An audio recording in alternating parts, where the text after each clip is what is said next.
So basically अब हम check करते हैं क्वेश्चन नंबर 2 में क्या हो रहा है। अच्छा, ये क्वेश्चन नंबर 2 भी काफ़ी पुराना सवाल है। सही है। अब बात यह है कि पुराने सवाल अक्सर लोग नहीं कराते हैं। वो इसलिए नहीं करा रहे होते क्योंकि भाई ऐसे जी अब नए नए सिर्फ कराएं सवाल। बट मेरा एक फर्म बिलीफ है पुराने सवालात जो कि रिलेटिवली आसान हैं वो करा दिए जाएं बच्चे को कॉन्सेप्ट बिल्डिंग के लिए। सो याद रखना, ये जो मैं अभी सवालात आप लोगों को करा रहा हूँ ये पिलर्स हैं आपके कॉन्सेप्ट्स के। आपने अब इन्हीं के हिसाब से आगे चलते जाना है और एक एक सवाल आप लोग खुद भी ट्राई करेंगे। सिर्फ मेरे उस पर नहीं रिलाई करना है, खुद से भी आपने ट्राई करते रहना है। सही है।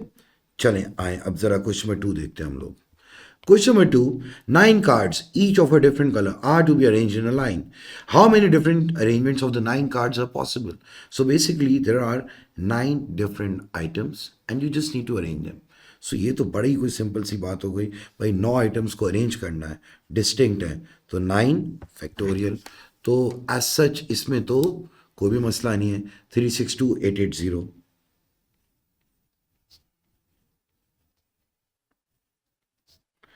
चलो, असल में इस सवाल के भी मुझे इंटरेस्ट जो है ना आखिर के पार्ट में है, बट करना तो पूरा ही पड़ेगा। अब बात क्या हो रही है? The 9 cards include a pink card and a green card. How many different arrangements do not have a pink card next to the green card? देखो, अभी पूरे 9 के 9 कार्ड्स हैं, अरेंज करने हैं कुछ इस तरह से कि पिंक और ग्रीन साथ ना हो, विच मीन्स कि पिंक और ग्रीन सेपरेटेड हो। मेरी एक आदत है, जब भी आइटम सेपरेटेड हो तो मैं गैप मेथड यूज करता हूँ। केसेस के अंदर मैंने आप लोगों के साथ एक चीज ये डिस्कस करी थी कि भाई अगर दो item separated from each other हो या दो आइटम साथ नहीं है, it's the same thing. And when ever n number of items are not next to each other we can always use the formula. लेकिन मेरी एक आदत है कि मैं अगर कोई कंडीशन नहीं है तो मैं हमेशा गैप मेथड ही लगा रहा होता हूँ। अब वो कंडीशन आखिरी पार्ट पर डिस्कस करता हूँ कि मैं कब फॉर्मूले पे जाऊँगा। तो भाई यहाँ पे तो सीधी सी बात क्या है ये कि भाई पिंक और ग्रीन साथ नहीं है। तो रिमेनिंग जो 7 कार्ड हैं, 1 2 3 4 5 6 7, ये जो 7 कार्ड हैं ये बेटा आपको पता है कितने तरीके से अरेंज हो जाएंगे? 7 आइडेंटिकल नहीं है, ये डिफरेंट है। 7 फैक्टोरियल। इनके बीच में गैप्स कितने होंगे भाई? 8 गैप्स हैं। 1 2 3 4 5 6 7 8।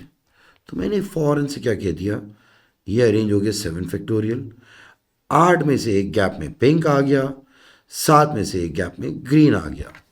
तो भाई ये सीधी सीधी बात क्या हो गई? 7 फैक्टोरियल इंटू 8 इंटू 7। तो 282 240। अच्छा, अगर कोई बच्चा वो पोजीशन बाय पोजीशन नहीं जाता तो मैं इसको ऐसे भी कर सकता था, 7 factorial into 8C2 into 2 factorial. तो ये हो जाता है 7 factorial into 8C2 into 2 factorial. Same चीज़ आती है। कोई बच्चा पी वाला अगर अभी भी है तो 7 फैक्टोरियल इंटू 8P2। तीनों से आंसर सेम आना है। चलो आगे चलते हैं। इसका अगला पार्ट क्या कह रहा है? Consider all possible choices of 3 cards from the 9 cards and 3 cards being arranged in line. अब इन 9 कार्ड्स में से 3 कार्ड्स की पॉसिबल चॉइसेस हैं जितनी भी हो सकती हैं, और फिर उनको अरेंज भी करना है। यानी कि सिलेक्शन के बाद हम लोग अरेंजमेंट कर रहे हैं। अब अगर बेटा मैं सिलेक्शन के बाद अरेंजमेंट करूं, 9 में से 3 सेलेक्ट करने हैं ना, तो ये हो जाएगा 9C3, और उन तीनों को फिर अरेंज कर दिया इंटू 3 फैक्टोरियल। तो 9C3 इंटू 6, तो आ गया 504। फिर वही वाली बात मैं करूंगा आप लोगों से, जो हमारे बच्चे पी वाले हैं आप इसे 9P3 लिख सकते हैं। इंशाल्लाह कुछ क्वेश्चंस के बाद आप लोगों को समझ आ जाएगा कि पी लगाना फ़ायदा नहीं है। और फिर मैं इसको ये भी कर सकता था, 9C1 8C1 7C1, सेम चीज़ आती भाई, 504। अब इसका फोर्थ पार्ट देखते हैं हम लोग। फोर्थ पार्ट क्या कह रहा है? How many of the arrangements of 3 cards in part 3 contain the pink card? अब देखो पार्ट 3 में किया क्या है, हमने 9 में से 3 को अरेंज करा, विच मीन्स के पहले 3 को सेलेक्ट करा, सेलेक्ट करके अरेंज करा है। अब कह दिया कि पिंक है, अब अगर पिंक है तो पिंक तो हमने एक तरह से फिक्स कर दिया ना भाई, पिंक कार्ड को हमने फिक्स कर दिया। अब मुझे 3 कार्ड्स अरेंज करने हैं, तो मुझे 2 कार्ड और चाहिए। तो मैं बाकी 2 कार्ड्स होंगे, बाकी 8 में से ही उठाऊंगा। 8 में से 2 कार्ड उठा लिए। अब मुझे एक बात बताएं बेटा, 8 में से 2 कार्ड उठा लिए, पिंक जो था वो 1C1 ही है। ये तीनों कार्ड्स आपस में डिफरेंट है, इनके अरेंजमेंट के कितने तरीके आ जाएंगे, 3 फैक्टोरियल। तो इसका सीधा सीधा answer 8C2 into 3 factorial which is 168। चलें भाई, मेरा इंटरेस्ट 4th पार्ट तक मुझे पता है ये बच्चे आमतौर पे कर लेते हैं जिन्होंने केसेस सही से समझ लिए हैं। 5th पार्ट एक वो है जिसमें मैं एक कॉन्सेप्ट देना चाह रहा हूँ कि भाई मैंने इतनी लंबी करी क्यों केसेस में।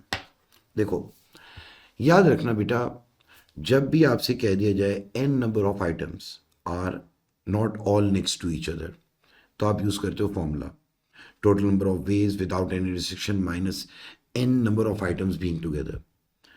अब 2 आइटम्स की अगर बात करूं, both items are separated from each other या 2 items are not next to each other, it's the same thing, कुछ फर्क नहीं है इसमें।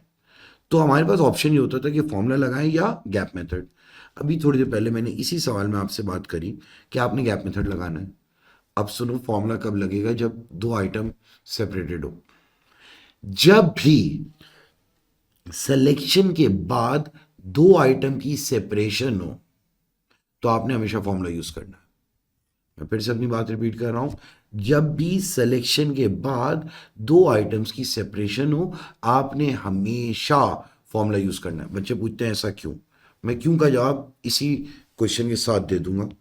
पहले तो मैं बात करता हूं सवाल को ही।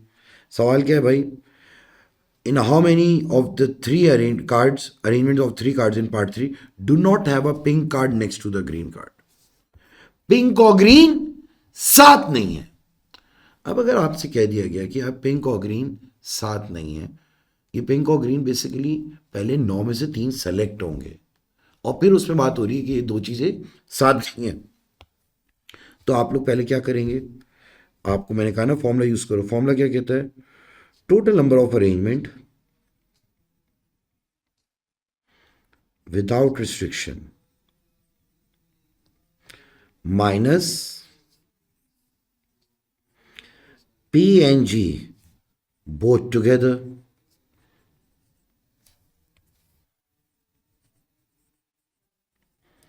चलो, total number of arrangement without restriction क्या था, 9 में से 3 सेलेक्ट करे भाई, तीनों को अरेंज कर दिया 3 फैक्टोरियल। अब मैं कह रहा हूं पिंक और ग्रीन साथ हो। पिंक और ग्रीन साथ होने का क्या मतलब है कि पिंक हो गया और ग्रीन हो गया, ये एक सिंगल यूनिट बन गया।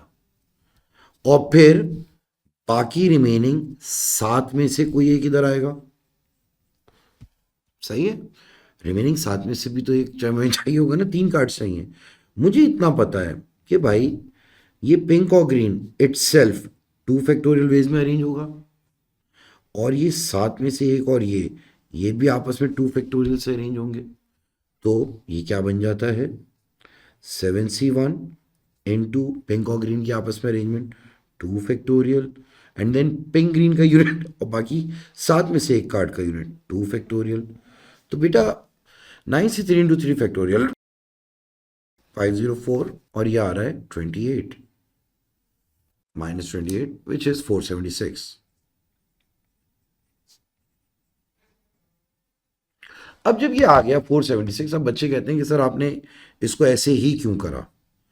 अब मैं इसका जवाब देना बहुत जरूरी समझता हूं। भाई पिंक और ग्रीन साथ नहीं है, ऐसे कैसे कैसे हो सकता है कि साथ नहीं है। ऐसा हो सकता है मैंने पिंक और ग्रीन सेलेक्ट ही ना किया, तो ऑब्वियसली वो अरेंजमेंट में साथ ही नहीं होंगे। तो P and G both not selected. और ऐसा हो सकता है pink is selected but green not selected. और स्टैट्स में और का मतलब ऐड है, green is selected but pink not selected. और भाई ऐसा भी तो हो सकता है पिंक और ग्रीन दोनों सेलेक्ट हुए और फिर भी सेपरेटेड है। PNG both selected, both selected but separated।